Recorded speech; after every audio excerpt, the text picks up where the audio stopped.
துருவ நட்சத்திரத்தினுடைய அழுத்தம் நம் உயிரிலும் சரி நமக்குள்ளும் சரி எப்படி இருக்க வேண்டும் என்பதை இதிலே விளக்க உரையை கொடுக்கின்றார்கள். சில பேர் என்னிடம் எதையாவது எதிர்பார்த்து வருகின்றார்கள். ஆனால் அது நடக்கவில்லை என்றால் என்ன சாமி இவர் என்று சொல்லிவிடுகின்றார்கள். ஆக அவர்களுடைய எண்ணத்தை நான் நிறைவேற்றி தர வேண்டும். ஆனால் யாம் சொல்வதை அவர்கள் வழிப்படுத்தி நடப்பதில்லை. அவர்கள் ஆசைக்கு நான் இணங்கி வர வேண்டும்.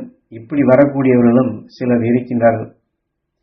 குருநாதர் காட்டிய நெறிகளை எடுப்பதற்கு வழி நடத்துவதற்கு என்பது இல்லாதபடி தவறின் நிலைகளிலேயே செயல்பட்டு கொண்டிருக்கின்றார்கள். சாமியிடம் சென்றேன், ஏதோ சொன்னார், நடக்கும் என்றார் என்று யாம் சொன்ன முறைகளை எல்லாம் கடைபிடிப்பதை விடுத்துவிட்டு அவர்கள் எதிர்பார்த்தது மட்டும் நடக்கவில்லை என்றே சொல்லிக் கொண்டிருக்கின்றார்கள். இப்படித்தான் இந்த சமுதாயம் செயல்பட்டு கொண்டிருக்கின்றது. இங்கே எம்மிடம் வந்து கஷ்டத்தைத்தான் சொல்லுகின்றார்கள். கஷ்டத்திலிருந்து நான் மீள வேண்டும் என்று யாரும் கேட்பதில்லை. குடும்பத்தில் உள்ள குறைகளையும் தொழிலில் கடன் வாங்கியவன் தன்னை ஏமாற்றுகிறான் என்றும் இதைத்தான் சொல்லுகின்றார்கள்.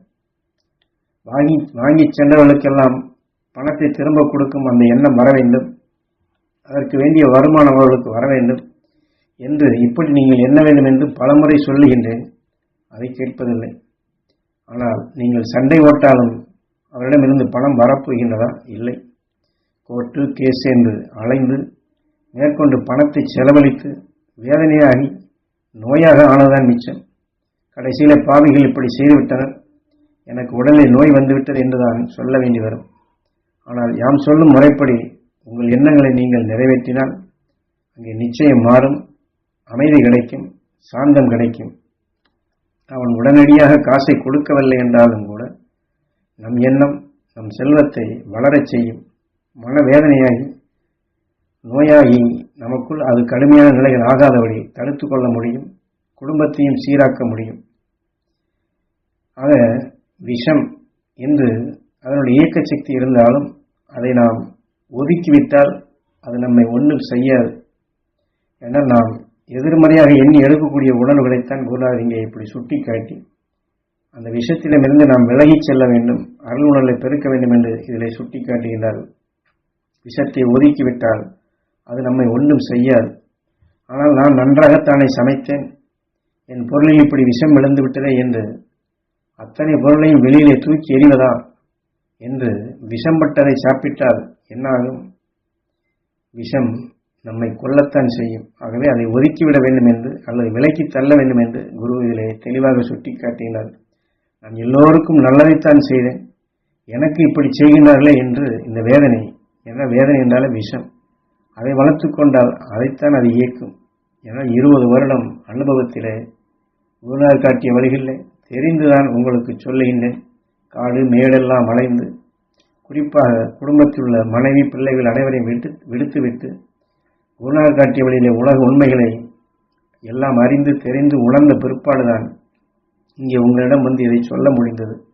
அதுவரையிலும் என் குடும்பத்தில் உள்ளவர்கள் அனாதையாக இருந்து செல்வத்தை இழந்து நரக வேதனைப்பட்டுத்தான் வாழ்ந்தார்கள். இதையெல்லாம் அனுபவபூர்வமாக குருநாதர் கொடுத்தாலும் அதற்கு சில விளக்க உரைகளையும் கொடுக்கின்றார்கள். நீ இல்லாத பொழுது உன் குடும்பம் எத்தனை அவஸ்தைப்பட்டதோ இதை போன்று ஒவ்வொரு குடும்பத்திலும் சந்தர்ப்பத்தால் எத்தனையோ தொல்லைகள் படுகின்றார்கள். அதனால் அவர்கள் ஆண்டவனை, அதாவது ஈசன் வீட்டிற்கும் அந்த ஆலயத்தை அசுத்தப்படுத்தி விடுகின்றார்கள். அவர்கள் அறியாமலே அதை புண்படுத்துகின்றனர்.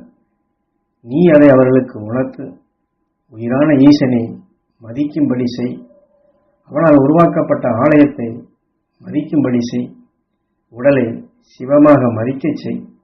அவர்களுக்கு நீ இதையெல்லாம் உண்மைகளை ஓதும் பொழுது உனக்கு அதிலே அந்த பங்கு கிடைக்கின்றதப்பா. அவர்கள் தன் உடலை மதிக்கவில்லை என்று இருந்தாலும் கூட மதிக்கக்கூடிய பண்புகள் அவர்கள் பெற வேண்டும் என்ற உணர்வை நீ எடுத்தால், நீ எண்ணிய உணர்வு, இந்த உயர்ந்த எண்ணம் உனக்குள் வளர்கின்றதப்பா.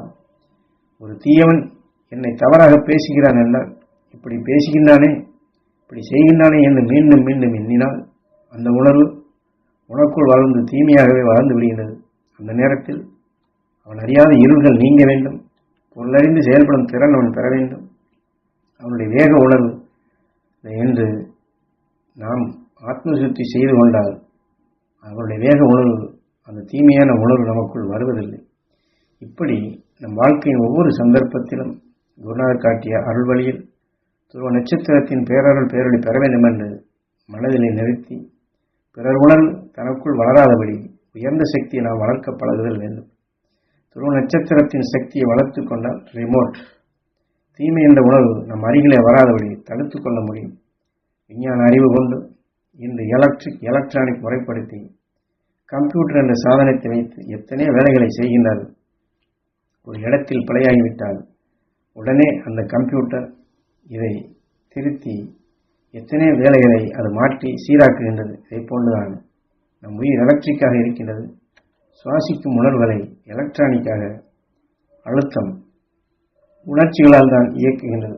நாம் சுவாசிக்கும் போது மாறுபட்ட உணர்வுகள் வந்தால் அது நம்ம அழுத்தங்களை மாற்றினால் அது தவறு என்று தெரிந்தால் அடுத்த கணமே ஈஸ்வரா என்றால் குருநாதர் இதைத்தான் இங்கே நம் உயிரிலே மோதக்கூடிய உணர்ச்சிகளாக அழுத்தம் கொண்டு எத்தனை நிலைகள் கொண்டு அழுத்துகின்றமோ அதற்கு தகுந்த மாதிரி அதனுடைய பொறிகள் கிளம்பி அந்த இயக்கங்கள் மாறுவதை துருவ நட்சத்திரத்தின் உணர்வு கொண்டு அடுத்த கணமே ஈஸ்வரா என்று புயிரை புருவமத்திலே எண்ணி துருவ நட்சத்திரத்தின் பேரருள் பேரொளி நாங்கள் பெற வேண்டும் ஈஸ்வரா என்று இந்த அழுத்தத்தை கொடுத்து முதலில் நுகர்ந்த மாறுபட்ட உணர்வின் அழுத்தங்களை மாற்றிக்கொண்டு இனி நாளை நடப்பது அனைத்தும் நல்லதாக இருக்க வேண்டும் ஈஸ்வரா என்ற இந்த உணர்வை எடுத்து வலுவாக்கி இந்த கணக்கை இந்த அழுத்தத்தை நாம் கூட்ட வேண்டும் என்று சொல்லுகின்றார். என நடந்தது, இதற்கு முன் ஆனது, இதையெல்லாம் விடுத்துவிட்டு இனி நடப்பது நல்லதாக இருக்க வேண்டும் என்ற இந்த அழுத்தத்தை துருவ நட்சத்திரத்தை உணர்வு கொண்டு இந்த கணக்கை கூட்டிக் கொண்டு வர வேண்டும் என்று சொல்லுகின்றார். அதனால் விஷத்தை விலக்கி தள்ளிவிட வேண்டும். விஷத்தை நாம் நேரடியாக நுகர வேண்டியது அவசியமில்லை என்று அதையும் சுட்டி காட்டுகின்றார். ஆக நாம் எடுக்கும் அந்த துருவ நட்சத்திரத்தின் உணர்வுகள் கண்ணின் கருவிழியால் பதிவாக்கிய நிலைகள் கொண்டு உடலில் உள்ள எல்லா அணுக்களிலும் துருவ நட்சத்திரத்தின் உணர்வுகளை இணைத்து நல்லதாக நாம் மாற்றி அமைத்துக் கொள்ள முடியும். ஆகவே உங்களை நீங்கள் நம்புங்கள். நல்ல நேரத்தை உருவாக்குவது உங்கள் கையில் தான் இருக்கின்றது. துருவ நட்சத்திரத்தின் அழுத்தத்தை கொண்டு எதையுமே நாம் நல்லதாக்கும் ஒரு பழக்கம் வர வேண்டும் என்று ஞானகுரு அவர்கள் இந்த உபதேசத்தின் வாயிலாக நமக்கு தெளிவுபடுத்துகின்றார்கள்.